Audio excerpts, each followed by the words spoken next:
Okay, so ayan po, isang mapagpalang araw po sa inyong lahat mga madam sir, mga boss, mga lods, mga lodi, mga idol. So another property for sale na naman po ang aking ipapakita po sa inyo. Dito pa rin po sa bayan po ng Umingan, lalawigan po ng Pangasinan. So ito po ay residential farm lot na mayroon pong sukat na 1.7 hectare. Boss, ito ba clean title, boss? Clean title. Ito po ay clean title ay sa source po namin. Naka electronic title na, boss. Electronic title na.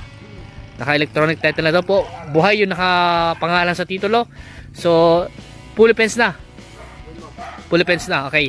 So dito po sa harap po niya, itong pader po na to, diretso po yan. Yung nasa saka, hindi pa napakutan yung nasa saka. Hindi pa napakutan yung nasa saka. Residential niya, bakod na. So itong part ng residential niya ay bakod na. Okay. So naka-along cemented road po siya. Ito po yung way na papunta po sa provincial road. Mga nasiguro na sa mga 1 kilometro lang po, kulang-kulang 1 kilometro. Sa town proper po siguro sa mga 3 kilometro po sa town proper po ng Umingan. So malapit-lapit lang po. At may mga solar light na. So ang presyo nito, boss, 11.5 million, all in na yun. All in. Kasama na rin yung mga lahat ng property nito kasama na sa bentahan. Okay. So hanggang dito po yung boundary po niya. Ano mo, baka maglalak yun ano mo yung bright, yung ano niya, yung para ano. So yun po, titignan ko kasi yung details po nung isang kasama po namin, si Boss Ronald, kasi siya may hawak ng details ng property nito, kaya sasabihin ko po sa inyo kung ano yung detalye ng property nito. So hanggang dito po yung boundary po niya sa pader po na ito. Diretso rin po yan. So ito po yung power line. Nakakabit na po yung power line po niya. May power line na. Okay. Sige. At ito po ay sarap po niya. May gate na po. Tapos sa banda rito ay meron na rin pong solar dryer. Ayan. So yung kanyang frontage 50 meters. Merong isang bungalow house, fully furnished, tsaka meron po siyang caretaker. At fully fenced po yung kanyang residential.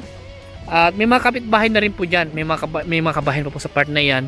At yun nga po sabi ko, malapit lang po sa provincial road. Nasa mga kulang-kulang 1 kilometro po siguro. And then sa town proper, mga nasa 3 kilometers lang po. At meron po itong mga including na po sa bentahan yung mga alaga nilang mga hayop.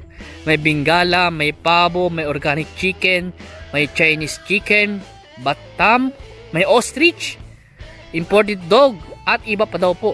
Ayan. Wala na ostrich? So wala na yung ostrich. Okay. So, yun po, i-correct ko lang po, wala na daw po yung ostrich. At kinuha na daw po yung may-ari, pinunta na daw po sa ibang lugar. So, yung kanyang nasasaka, merong nasa 1 hektarya. Yan, nasa 1 hektarya daw po yung nasasaka po niya. So, dito, ano yung mga alaga dito, boss? Mga aso. So, ito, kasama na rin yan sa bentahan. Mga hybrid na aso. So, kasama na rin daw po sa bentahan itong mga alaga po nilang mga aso. So, pwede rin pasukin. Pwede, boss. Di kayo makakana baka. Minsan ka lang yan. Ayan. So meron din sila alagang iguana. Kasama na rin yan. Kasama lahat. Kasama lahat. May iguana. Ayun May 3 iguana. Tapos may mga aso rin po. Ayun Kasama na po sa bentahan itong mga aso po nila. Ayun May iguana pa Tapos ano pa? Meron dito. May mga puno rin po nakatanim. Mga ano ba tawag sa mga puno to, boss? Hawaiian tree. Oo. Tapos may papaya. At ito po yung bungalow house po niya. Boss, pwede po pasukin? Para makita yung loob. So ito yung bahay naman ng caretaker. Ito po yung bahay ng caretaker. Ayan, papakita ko rin po yung bahay ng caretaker. At meron din po silang CR po dito. Ayan. So ulitin ko po, 1.7 hectare na ang presyo po niya sa 11.5 million. At sagot na po ni seller hanggang sa matransfer yung title. Yes, okay. So ito po yung kanyang bahay o bungalow house type na bahay po niya. Naka po siya? Naka sliding window, naka grills. At maganda yung kanyang pintuan. And then naka yung niya. Anong ba tawag dyan, boss? Yung parang aluminum foil na yan. Insulation. Insulation niya. Insulation roof. Insulation roof. Tapos, ang maganda rito, meron siyang pressure tank. Ano po siya? Naka deep well na meron po siyang electric pump. And then, ito yung mga kasama po sa mga bentahan din, yung mga alaga nilang mga manok. Mga hybrid po na manok. Ayan, boss, para namamatay natin yung isa. Nangihingalo yung isa, nangihingalo. Hindi, gusto lang makikita niyan. Nangihingalo dito yung boss yung isa. Yun po yung mga alaga nilang mga manok. Nakasama na rin po sa bintahan yung mga yan daw po. Ayun, nakamedyas oh. Ayun po yung mga manok na kasama sa bintahan. Hindi ko po alam yung mga pangalan ng mga iyan. Kayo na po siyang bahala. Paki-comment na lang po yung mga pangalan ng mga manok nila. Si Freddy, si Ito yung dragon SpongeBob. SpongeBob. Dragon chicken daw, boss. Oh, parang labuyo naman. Hindi, dragon chicken yan, boss. Kasi ito, boss, ang tawag dyan. Ayan yung... Chicken dragon.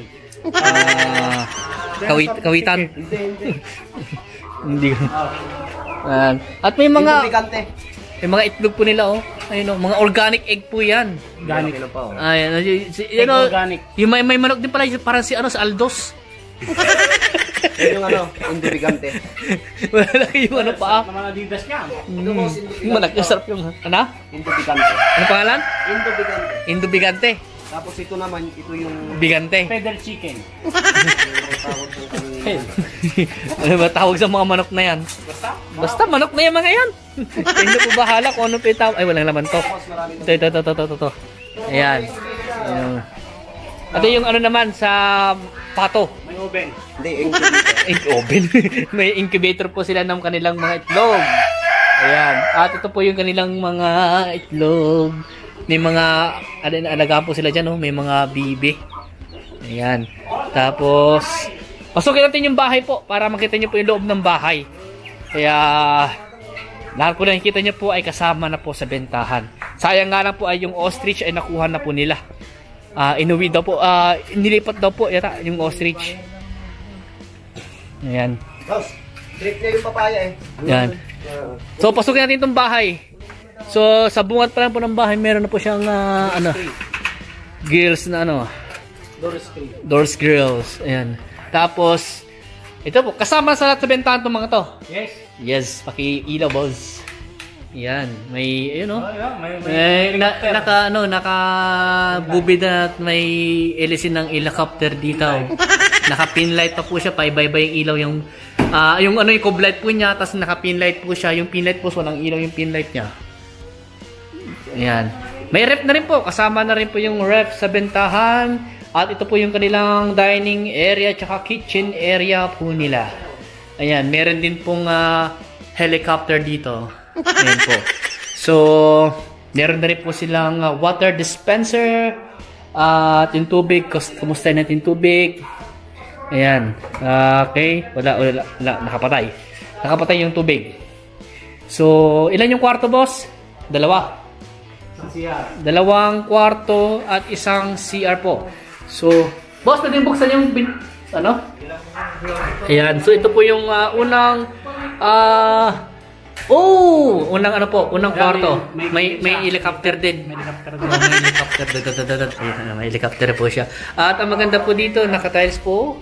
At meron din po siyang papag na pwedeng mag-extend yung ang tawag po doon, pwede mong yung isa dyan para bumuwang yung higaan. Pull out, yan. Ano ba tawag dyan sa pull out? Pull in. O, sige. At ito po yung pangalawang kwarto naman po at may helicopter ulit. Ang ganda ng helicopter dito, Ayan. So, walang aircon na, boss. Palalagyan na lang ng aircon po. Tsaka meron po silang cabinet po dito. Ayan. So, kasama na po sa bentahan ng lahat ng mga nakikita niyo po dito sa property po na ito. So, okay. So, punta natin yung ibang part ng property. Okay, patayin ko muna yung mga ilaw. At sarado ko po yung mga pintuan na So, ayan po. Maganda yung itong bintana kasi ginagawa din nilang ginagawa nilang ginagawa nilang salamin. So, ayan. Asan na yung peacock? Talagang hindi bingala yung peacock na yan. Peacock na yan, hindi na bingala. Okay, so puntahan natin. Talaga mga galing yung mga kasama ko. May hawak na naman silang papaya. Basta kung ano yung mga pinuntahan naming property, pag uwi, meron silang dala-dala. Ayan. Yun. So kasama na rin yan yung mixer. Lahat yan. Kasama na rin daw po yun. As yung mga... Anong alaga doon, boss? Manok tsaka rabbit, saan yung daan doon? Tingnan natin para kumpleto detalye tayo. Oh. Ito muna, tingnan ko muna dito. Ayan, tignan natin yung mga alaga pa nila dito, mga hayop nakasama sa bintahan po. Mga malalaking manok daw po dito eh. Malalaki yung mga paa naman, boss. Parang Aldos naman yung paa nila. Pagdag-stack to, malakas na to, mga sumipa tong mga to. Rico. Ayan, so ito po yung mga alaga nilang mga manok. Anong tawag sa manok na to, boss? Ikaw nakakala ng mga manok-manok na yan eh. Nakalimutan ko yung pangalan yan, boss. Basta ang pangalan naman ito nakalimutan. Okay, yun yung pangalan. Mahal ko yung sisi niya. Ang pangalan po naman ito ay nakalimutan. So, ito po yung iba. Ito mga to, boss, alam mo yung siguro pangalan na ito? Nakalimutan mo rin. O talagang sadyang hindi natin alam talaga. Saan yung mga rabbit nila, boss? Ay, ito dalawa ng rabbit. Ayan. Kuneho, hindi rabbit yan. Ay, kuneho ba? Oo. Iba yung rabbit sa kuneho, no? Okay, so punta na naman natin yung iba. Para at least may tour po namin kayo sa property nito. Maganda po siya. Ayan. So, dito po ay yung mixer daw po. Kasama daw po yan. Boss, kasama? As to boss, imbakan. Kulungan dati ng ostrich. Ay, kulungan ng ostrich ngayon, imbakan na. Saan daw dinala yung ano? Isabela, boss. Isabela? Kunin mo itong papaya mo. Kasi dalhin ko yung mamaya yung papaya ko. Dahil kinuha niyo sana yung papaya ko. Oh, galing. Talaga yung mga ganyan po, yung mga kasama ko, pag meron kami pinuntahang isang property, pag uwi po namin, meron na po silang dalang. Depende yan, kung may gulay, ano man po yung mga prutas. Kaya ganyan po sila. Galing. Rico. At meron din silang mga, mini fish pan, boss? Paliguan ng mga, mga alaga nilang mga pato. Ano yan, yung mga bitik, ganyan. Ayan, gansa. No, asan na yung peacock? May pabo. Bingala. So, may baboy din. Kung maabutan pa nila. Kung maabutan pa nila. Kaya mas maganda ko rin na nila. Bilhin na nila para makuha nila yung mga dito pa. Lilitsunin. Lilitsunin pa yung mga baboy. Lutuin na po natin pag nabili niyo. Pag nabili niyo po, kahit yung isa lang po. Nagkos mo na kahit yung isang baboy lang po. Ayan 5.